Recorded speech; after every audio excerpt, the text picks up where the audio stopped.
It all started with a Christmas-time rave inside of a building transformed into an illegal tinderbox. This time around, we'll uncover the story of creativity turned catastrophe, exploring how a beacon for artists became the site of one of Oakland's deadliest fires. Join us as we delve into the world of the Ghost Ship Warehouse fire. In the industrial city of Oakland, California, the Ghost Ship Warehouse emerged as a living testament to the power of artistic community.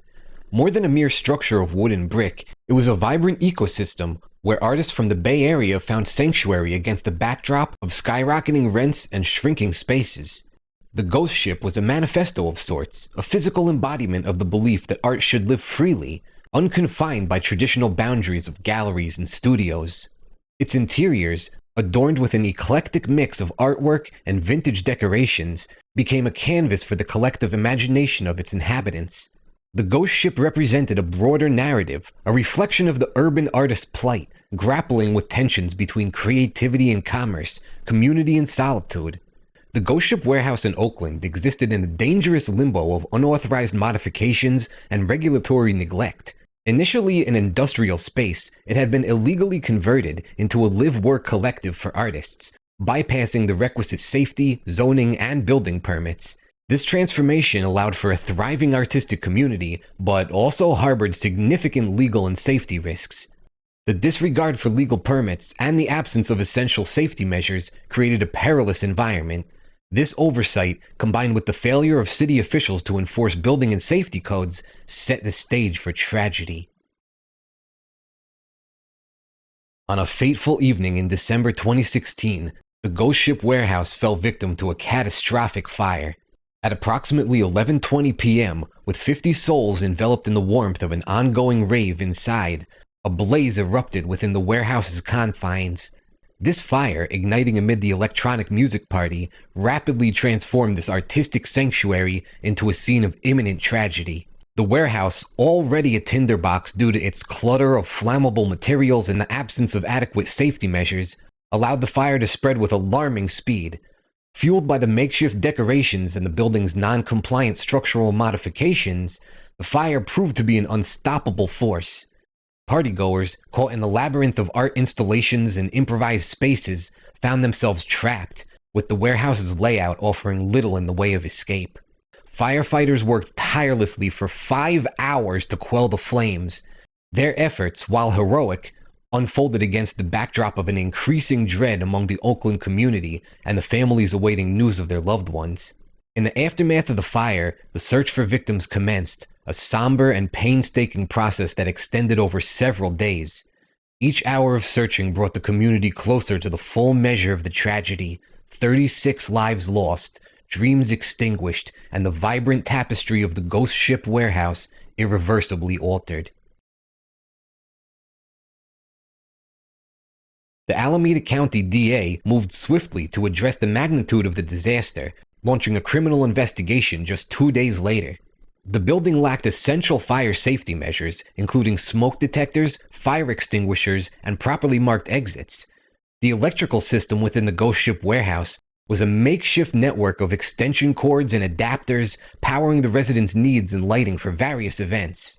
The interior, characterized by its labyrinth layout and heavy use of flammable materials for decoration, was identified as a major obstacle for escape during the fire. The investigation revealed that the warehouse's makeshift construction and cluttered passageways hindered evacuation efforts, trapping partygoers inside as the blaze engulfed the structure. Further complicating the narrative, Oakland officials claimed they had no knowledge of the illegal dwellings within the Ghost Ship.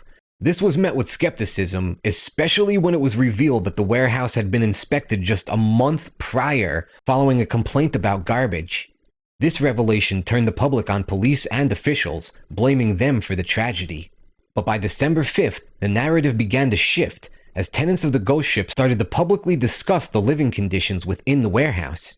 The spotlight turned to Derick Almena, the master tenant, whose management of the space came under intense scrutiny. Sadly, the investigation into the fire's origin was inconclusive. Despite months of inquiry, authorities were unable to definitively determine the cause of the blaze. On June 5th, Derick Almena and Max Harris, the warehouse's creative director, were charged with 36 counts of involuntary manslaughter. Almena and Harris reached plea deals on July 3rd, with Almena facing 9 years and Harris 6 years. However, these agreements were later rejected by a judge on August 10th. The trial in July 2019 was fraught with contention as Almena shifted blame to officials. Harris was acquitted, and a mistrial was declared for Almena after the jury was deadlocked. He was ordered to remain in prison until the next trial, but amidst the COVID-19 pandemic, was placed under house arrest in May 2020. Then, in January 2021, Almena shocked the community by pleading guilty to all 36 counts of manslaughter, leading to his release on probation, having already served a few years in jail, and was ordered to pay $12 million to the families. Then in a landmark settlement, Oakland agreed to pay $32.7 million to the victims' families and one survivor, without admitting fault, although further reports disclosed that police had visited the ghost ship 35 times in the years leading up to the fire, and police video evidence showed officials were aware of the fire hazards, even commenting on it. I'll be so worried about all the electrical wires. The fact that only one man was imprisoned for this, and it wasn't even an official, is just offensive. The ghost ship fire became a catalyst for renewed emphasis on safety in unconventional living and creative spaces. The city of Oakland took immediate steps to enhance the enforcement of building codes and safety regulations. A special task force was established to inspect live-work spaces, ensuring compliance with safety standards and addressing the unique challenges posed by such environments. Nationally, they began to tighten regulations, increase inspections, and offer amnesty programs for property owners to bring their buildings up to code without penalty. Internationally, countries initiated reviews of their fire safety regulations, particularly regarding non-traditional residences and venues. The goal was universal: to prevent a reoccurrence of such a devastating loss of life by ensuring that spaces designed for creativity also adhered to stringent safety standards. The Ghost Ship Warehouse fire reminds us of responsibilities that building owners have to keep their tenants safe, along with the importance of oversight of public spaces by officials. We are paying their salaries after all.